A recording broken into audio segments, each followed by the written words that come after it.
بظاہر تو ہر شے میں بے حد صفائی، مگر دل میں ہے گندگی انتہائی۔ بیٹھک دیکھو کتنی صاف ستھری ہے، مکان دیکھو کتنا صاف ستھرا ہے، صحن دیکھو چہل پہل ہے، شکل دیکھو تو سرخی پاؤڈر میں کتنی چمکیلی ہے، کپڑے دیکھو تو کتنے اعلیٰ درجے کی ہیں، آنکھ دیکھو کتنی خوبصورت ہے، پیشانی دیکھو کتنی چمکیلی ہے، خدا کی قسم کلیجہ چیر کے دیکھو دل بالکل کالا ہے۔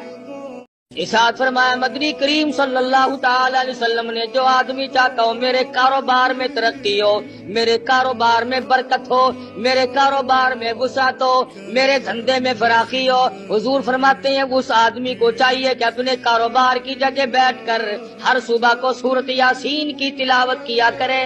فرمایا جو آدمی چاہتا ہو میں اپنے مقدمے میں کامیاب ہو جاؤں، اسے چاہیے کہ وہ سورۃ یاسین پڑھ کے دعا مانگ کے کچہری کی طرف جائے۔